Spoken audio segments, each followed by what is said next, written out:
Somo letu linasema mtafuteni Bwana nanyi mtaishi. Tunabaki hapo hapo kwamba sisi ni uzao mteule, tumeteuliwa. Kwa hiyo hata waziri anapokuwa ameteuliwa, sio kwamba anaishia tu kuteuliwa, hapana. Kuna zaidi ya kuteuliwa. Kuna majukumu ambayo anapewa baada ya kuteuliwa, au kuna kazi ambayo inabidi aifanye baada ya kuteuliwa. Kwa maana yake hatuishii tu kuteuliwa, hatuishii tu kuwa uzao mteule, hatuishii tu kuwa taifa takatifu la Mungu, hatuishii tu kuwa tumeokoka, hapana. Kuna zaidi ya hapa. Bwana asifiwe. Baada ya kuwa wazao wateule au baada ya kuwa uzao mteule, tuna hii kazi ya kumtafuta Bwana. Anasema ya kwamba mtafuteni Bwana nanyi mtaishi. Tusome kitabu cha Amosi 5:4. Hawa watumishi wa Mungu, wana wa Israeli, walikuwa wamefika point ambayo wamelizika. Bwana asifiwe. Na kipindi hiki walikuwa katika nchi ile ile ya Israeli, bado hawajaenda matekani. Tukumbuke hicho kitu.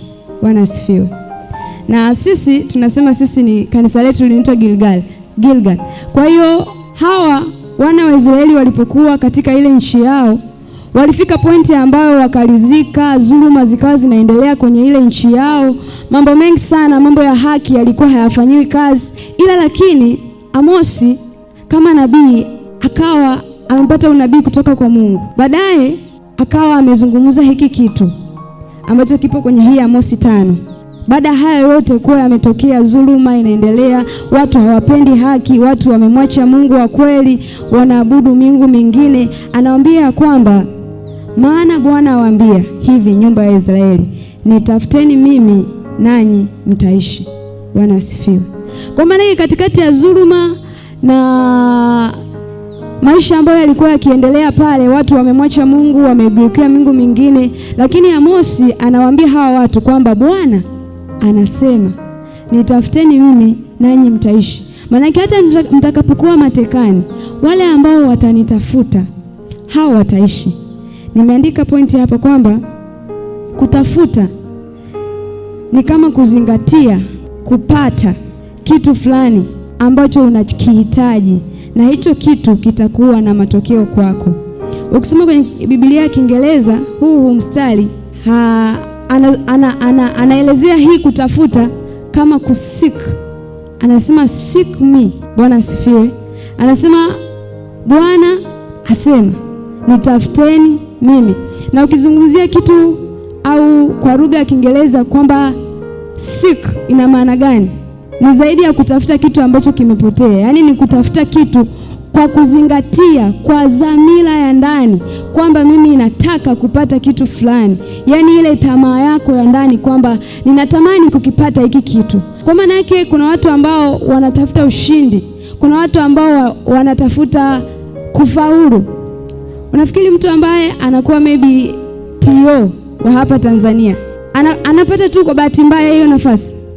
Hawezi akapata kwa bahati mbaya. Maana yake huyu mtu alikaa akaweka mipango kwamba mimi nataka kupata hiki kitu. Hata ambao wanapata haya makombe, sio kwamba tu wanapata tu from nowhere, hapana. Wanakuwa wameweka mipango kwamba mimi au sisi kama timu tunazamilia huu mwaka tuchukue kombe. Tunachukuaje? Wanaweka mipango yao chini. Maana yake huyu mtu amedhamiria kwa dhati kwamba mimi nataka kupata hiki kitu. Mimi nataka kupata maybe kwenye huu mwaka nataka kuzalisha milioni 50. Mimi ni kijana. Maana yake sitakaa tu lele mama kwamba hii milioni 50 itakuja. Mimi ni mzao mteule, nitapata hiki kitu. Maybe kuna sehemu ambayo unatamani uende kihuduma. Hautaenda from nowhere. Hautaenda ukiwa umelizika hapo hapo, hapana. Utaenda kama utaweka mipango yako mizuri kwamba mimi katika huduma yangu nataka kufika pale. Nitafikaje? Maana yake ninamhitaji Mungu. Ndio maana akasema ya kwamba mtafuteni Bwana nanyi mtaishi. Anasema Bwana asema nitafuteni mimi nanyi mtaishi. Kwa maana yake tunapozungumzia maisha au kuishi, naomba tusome kitabu cha Yohana 6:63. Ninapozungumzia kutafuta au kumtafuta Mungu, anasema nitafuteni mimi nanyi mtaishi. Kwa hiyo sio kwamba tu anapozungumzia kuishi anazungumzia just tu kupumua. Hapana, wanaopumua ni wengi sana, wanaotoa pumzi ni wengi sana, ila wenye maisha wanaoishi ni wachache sana kwenye hii dunia. Bwana asifiwe. Kwa sisi kama kanisa hatuhitaji kuwa tu watu ambao tunapumua, kwa sababu mtu anayepumua muda wowote tu anaweza akakata pumzi, ila watu wanaoishi wana maisha ya hapa na yale yajayo. Ndio hawa Yoshua ambao walikuwa na wazungu au Amosi aliyokuwa anawazungumzia. Kuna majukumu ambayo unatakiwa kuyafanya, na jukumu namba moja kabla hujafanya chochote, kumtafuta Mungu, kwa sababu kinachokutofautisha wewe na yule ambaye yupo nje ni wewe kuwa connected na Mungu, ni wewe kuwa karibu na Mungu.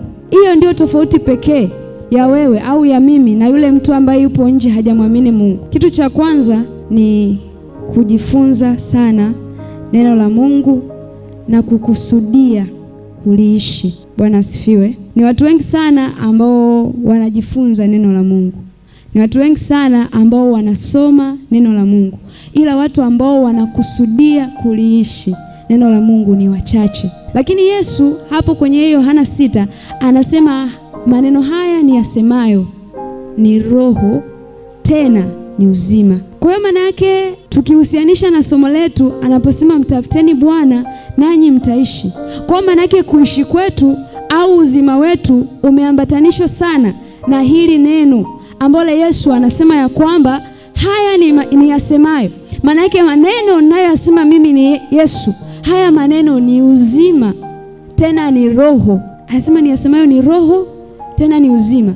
Kwa maana yake unapokuwa unajifunza neno la Mungu kwa msaada wa Roho Mtakatifu, maana yake lile neno linafanyika, yani zinakuwa kama roho. Maana yake zile roho unapokuwa unajifunza, unaendelea kujifunza, unajifunza, zile roho ambayo ni maneno ya Yesu Kristo zinaambatanishwa na roho yako. Zikiambatanishwa na roho yako, maana yake roho yako ndio inapata uzima. Ndio maana nasema ya kwamba roho ndiye atiaye uzima, mwili haufai kitu. Kwa maana yake mili yetu ina tamaa. Yaani huo ndio ukweli. Mili yetu ina tamaa sana sana sana sana. Kwa hiyo maana yake kama roho yako itakuwa haina nguvu, maana yake automatic utaufuata mwili. Lakini sasa roho yako itapataje nguvu, ambayo hii roho ndiyo itiayo uzima? Kwa maana yake unapokuwa unasoma neno la Mungu au unajifunza neno la Mungu, anasema kwamba maneno ni yasemayo haya ni roho tena ni uzima. Kwa maana yake zile roho ambazo zimepatikana kwenye hili neno la Mungu zinashikamana na roho yako. Roho yako inakuwa na nguvu. Maana yake hauwezi kuufuata mwili kama roho yako imekuwa na nguvu, ila kama roho yako ikiwa dhaifu, hakuna namna utaifuata roho. Maana yake utazifuata tamaa za mwili. Lakini Biblia inasema kwamba nia ya mwili ni nini? Ni mauti, lakini nia ya roho ni nini? Ni uzima na amani. Kwa maana yake ili uwe na uzima, kama kwenye Amosi alivyosema kwamba mtafuteni Bwana nanyi mtaishi, ili uishi ni lazima roho yako iwe na nini? Na nguvu. Na hizo nguvu zitapatikanaje? Utazipataje nguvu? Kwa kumtafuta Mungu kupitia neno. Anasema maneno haya ni yasemayo ni roho tena ni uzima. Kwa maana yake roho yako ili iwe na uzima ni lazima kwanza ujifunze neno la Mungu na ukusudie kuliishi. Na unapojifunza kwa msaada wa Roho Mtakatifu, lile neno zinafanyika kama roho ambazo Yesu alizisemea. Maana yake zile roho zikiungamanishwa na roho yako, maana yake anasema Mungu ni roho, wa maabuduo yeye imewapasa kumwabudu katika roho. Kwa maana yake unaposoma lile neno katika roho, roho yako inapata nguvu, roho yako inakuwa strengthened. Bwana Yesu asifiwe. Maana yake roho yako ikipata nguvu unahuishwa. Hilo ni jambo la kwanza. Jambo la pili ni kutafuta ufalme wa Mungu kibinafsi. Soma kitabu cha Mathayo 6 mstari wa 33. Huyu ni Yesu anawaambia wanafunzi, anawaambia kwamba utafuteni ufalme wa Mungu na haki yake, na mengine yote mtazidishiwa. Tunapozungumzia ufalme wa Mungu ni utendaji kazi wa nguvu za Mungu katika maisha ya muamini. Na huu utendaji kazi wa nguvu za Mungu unaonekana kwenye maeneo yote. Hauwezi ukawa tu maybe kwenye eneo la kiroho kwamba labda ukisimama maybe kuimba ndo nguvu za Mungu zinazirika sana. Hapana. Yaani kunakuwa na utendaji kazi wa Mungu kwenye maisha yako, kwenye nyanja zote, iwe ni kihuduma, iwe ni kiuchumi, iwe ni kiafya, kifamilia, kwenye maeneo yote ufalme wa Mungu unakuwa unatenda kazi, unaoperate kwenye maisha yako. Bwana asifiwe. Kuna tofauti kati ya ufalme wa Mungu na ufalme wa mbinguni. Ufalme wa Mungu upo, ndio maana Yesu alisema mnapoomba ombeni kwamba ufalme wako uje. Maana yake upo, lakini sasa unapatikana kwa kuutafuta, kwa kumtafuta Mungu, na huu unapatikana kwa kuomba. Bwana asifiwe. Ndio maana Yesu alizungumza kwamba mnapoomba ndio mmwambie Mungu kwamba ufalme wako uje. Chochote kinacho operate kwenye hii dunia kinategemeana na ufalme, kwa sababu kuna mambo ambayo Kenya yanafanyika ila Tanzania hayawezi kufanyika, kwa sababu hizi ni falme mbili tofauti kabisa. Kuna mambo ambayo bara la Ulaya yanafanyika lakini Tanzania hayapo. Bwana asifiwe. Ndio maana anasema kwamba mtafuteni Bwana nanyi mtaishi. Yesu naye akasema ya kwamba utafuteni ufalme wa Mungu, hayo mengine yote yatazidishwa. Kwa maana yake ufalme wa Mungu ukija kwenye maisha yako, kama Yesu alivyotuagiza tuombe, maana yake alijua kabisa ni wa nini, ni wa muhimu. Sema ufalme wako uje na mapenzi yako yatimizwe. Kwa maana yake ufalme wa Mungu usipo operate kwenye maisha yako, usipofanya kazi kwenye maisha yako, ndio yule mtu anaona mambo yote ni magumu, hana tumaini, hana tofauti na wale watu wa nje. Bwana asifiwe. Kwa hiyo tofauti yetu sisi kama watu tuliomwamini Yesu, tunao huu ufalme, na huu ufalme hauji from nowhere. Ndio maana kuna point Yesu mwenyewe alisema ufalme wa Mungu hauji kwa kuuchunguza, kwamba maybe utauchunguza kwamba sasa hivi ufalme umekuja. Hapana, unakuja kwa kuutafuta. Anasema utafuteni ufalme wa Mungu na haki yake, na ufalme wa Mungu unakuja kwa kuomba.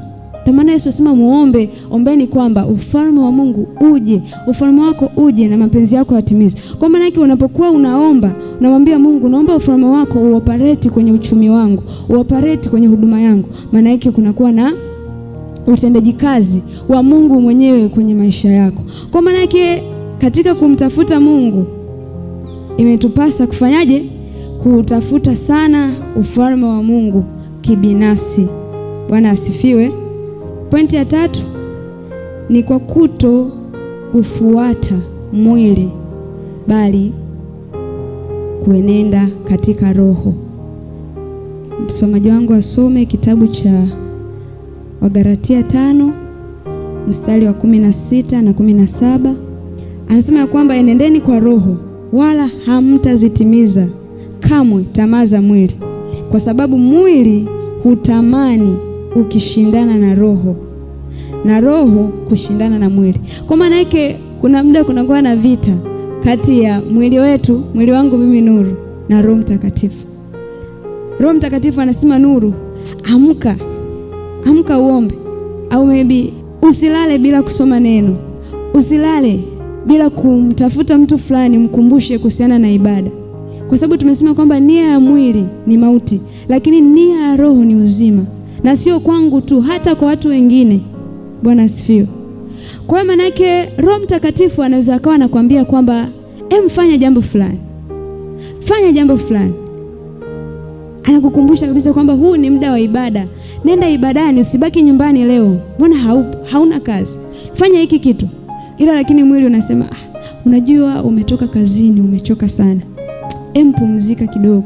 Kwa hiyo huu mwili hauna mpango wowote wa kukufanya wewe uende mbinguni. Yaani ni vita inaendelea kati ya mwili na Roho Mtakatifu. Mwili unakwambia hapana, usifanye hivi. Mwili unakwambia hapana, unajua umefunga sana huko nyuma, tumefunga siku 21 mwezi wa 12. Upe pole mwili. Bwana asifiwe. Upe pole, kula sasa hivi. Ila Roho Mtakatifu anakuambia funga, familia yako ipo kwenye hali mbaya sasa hivi, funga, ingia kwenye maombi ufunge. Unasema mwili unakwambia hapana, basi hii wiki kula vizuri, alafu wiki ijayo ndo ufunge. Hii wiki fanya hivi, wiki ijayo utafunga, hii wiki usifunge. Lakini nia ya mwili ni mauti. Nia ya mwili ni nini? ni mauti.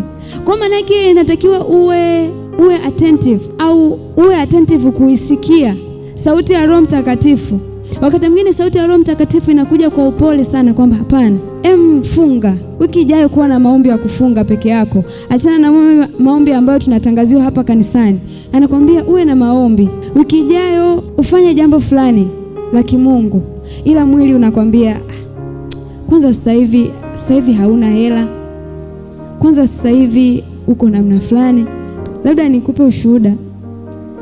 Mwaka jana mwezi wa 7 nilisikia sauti ya Roho Mtakatifu inaniambia ingia kwenye maombi siku 3 ufunge. Mara ya kwanza nikaipuuzia, nikasema siku 3? Kwanza mimi sina hela sasa hivi. Ingia kwenye maombi ufunge. Nasikia siku ya pili naambia niingie kwenye maombi nifunge, mimi mwanafunzi nitaendaje chuo? Nikasikia tena ingia kwenye maombi ufunge. Funga. Yani uzuri wa Roho Mtakatifu atakukumbusha. Yani sehemu yoyote ile ambayo umetulia anakwambia inabidi ufunge. Funga. Na unapofunga ni kwa ajili yako mwenyewe. Unajua Roho Mtakatifu hana faida, wala Mungu hana faida maybe wewe ukifunga. Hasara inakuwa ni kwako. Bwana asifiwe. Kwa maana yake pale ni kama mara 3 hivi ile sauti nikaisikia, baadaye nikasema wacha niingie kwenye maombi. Nilipoingia kwenye maombi, ile ibada ilikuwa ni ibada nyepesi. Nilikuwa naenda chuo narudi, na nilimwona Mungu sana kwenye ile ibada. Kuna mambo mengi sana ambayo Roho Mtakatifu alikuwa ananiita, ananivuta kwamba inabidi uyaombee haya mambo. Lakini mimi nilikuwa kwani nisipofunga siwezi kuomba? Sinaweza kuomba? Au Mungu anasikia tu kufunga? Lakini Yesu anasema kuna mambo hayawezekani ila kwa kufunga na kuomba. Kwa hiyo kuna mambo ndio hata usipofunga yanaweza yakafanyika, ila kuna mambo hayawezekani mpaka utakapofunga. Kwa maana ukiwa mvivu wa kufunga, mwili wako unakwambia tu kula bwana. Kwanza umekonda sana siku hizi. Kwa nini ufunge? Sasa hivi mwili wako umepungua sana, afya yako imedorora, hautakiwi kufunga. Huo ni mwili. Kama tukiwa serious, tuna ile desire, ile hamu kutoka ndani kwamba kweli tunataka kumuona Mungu, kweli tunataka kumtafuta Mungu, hatutaufuata mwili. Mwili utakwambia una vidonda vya tumbo, wewe usifunge. Sasa hivi kuna mvua, wewe unaendaje ibadani? Sasa hivi watu ibadani hii ibada ya katikati wanakuwa hawapo, usiende. Nenda ibada ya Jumapili. Huo ni mwili. Mwili nakwambia umechoka bwana, usiende huko. Huo ni mwili. Lakini kama tutazamilia kibinafsi kwamba mimi Nuru nimezamilia kuanza kutafuta ufalme wa Mungu, kuanza kumtafuta Mungu, sitaufuata mwili.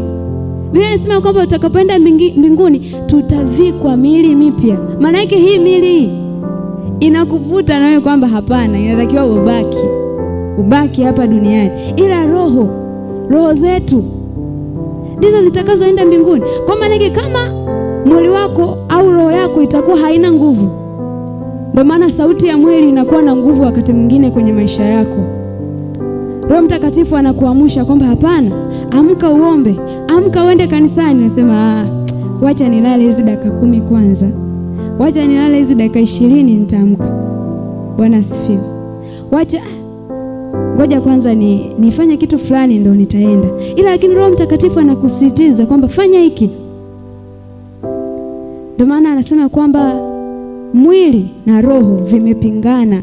Anasema lakini ninyi wazao wateule, au ninyi uzao mteule, enendeni kwa roho, wala hamtazitimiza kamwe tamaa za mwili. Kwa maana mwili hutamani ukishindana na roho kushindana na mwili. Kwa kuna muda Roho Mtakatifu anashindana na mwili wako, anashindana na mwili wangu kwamba hapana, amka. Wewe unaendelea kulala. Amka, unaendelea kulala. Kwa sababu upo kwenye mwili, wakati mwingine Roho Mtakatifu anafeli. Bwana asifiwe. Kwa hiyo huyu mtu haufuati mwili, kwa sababu mwili nia yake ni mauti. Mwili nia yake wewe ubaki. Mwili nia yake wewe usihusiane na Mungu, kwa sababu roho ndio inayohusiana na Mungu, kwa sababu Mungu ni nani? Ni roho. Kwa hiyo mwili huu upo tu, na sio kwamba maybe usiutunze mwili. Hauwezi ukamtumikia Mungu kama usipokuwa katika huo mwili. Mwili ni wa muhimu sana, ila lakini hautakiwi kuufuata. Ndio maana anasema kwamba enendeni kwa Roho, msiufuate mwili, na mkienenda kwa Roho hamtazitimiza kamwe tamaa za mwili. Na mwili unatamani ukishindana na nani? Na Roho Mtakatifu. Kwa maana yake Roho Mtakatifu anachokwambia, mwili unasema hapana. Na nia ya Roho ni uzima. Nia ya Roho ni wewe uishi. Nia ya Roho ni wewe uwe na prosperity kwenye maisha yako. Wakati mwingine mwili, hata kwenye jambo lako mwenyewe, unatafuta hela, ile unakwambia bwana, sasa hivi umechoka, pumzika. Kwa mwili wako ukiusikiliza, utaishia kuwa mtu wa kawaida. Kwa sababu hata kazini tu kuna mtu anasema nimechoka, nitaendelea kesho. Huo ni mwili. Kwa mwili unataka dezo, yani mwili unataka kupumzika. Hii miili yetu. Ndio maana unataka upendeze, ule vizuri, uvae vizuri. Usipokula vizuri unapata guilt moyoni. Usipopendeza unapata shida. Ila Roho nia ya Roho ni uzima. Nia ya Roho ni kupata neno. Nia ya Roho ni kupata ibada, ushirika na Mungu. Hiyo ndio nia ya Roho. Lakini nia ya mwili ni kupendeza, kula vizuri, kuvaa vizuri, kuwa na hela, ambayo haya mambo yanapita tu. Lakini nia ya Roho ni uzima. Kwa maana yake ukiufuata mwili automatic umechagua mauti, lakini ukiufuata Roho au ukimfuata Roho Mtakatifu umechagua uzima. Lakini narudi pale mwanzo kwamba roho yako haiwezi kuwa na nguvu, au Roho Mtakatifu hawezi kupata nguvu moyoni mwako kama roho yako ikiwa dhaifu. Na ni kwa namna gani utaimarisha roho yako? Ni kutaka sana ufalme wa Mungu, utendaji kazi wa Mungu ndani yako, na kujifunza sana neno la Mungu na kukusudia kuliishi. Na ndio maana anasema Roho Mtakatifu anatamani. Mwili unatamani, unashindana na Roho Mtakatifu, lakini Roho Mtakatifu na yeye anatamani, anakutamani sana, akishindana na mwili. Kwa hiyo roho hawezi kuwa na nguvu kama mwili wako una nguvu. Mwili umeulisha miezi 3 toka tumefunga siku 21, haujafunga tena. Unafikiri wewe mwili hiyo roho itakuwa na nguvu? Haiwezi kuwa na nguvu. Wewe mwenyewe unaweza kuwa shahidi. Automatic mwili utaufuata. Mwili utakwambia leo kuna mvua, usiende. Leo umechoka sana, usiende. Utaufuata mwili. Ila lakini wanaoongozwa na Roho hawaufuati mwili, kwa sababu wanajua kwamba nia ya mwili ni mauti, lakini nia ya Roho ni uzima. Maana yake automatic wanaifuata Roho, wanamfuata Roho Mtakatifu. Hata kama miili yao inaonekana imechoka, miili yao imesurubiwa sana. Paulo anasema ya kwamba miili yetu ikiwa imechoka, roho zetu zinakuwa na nguvu sana.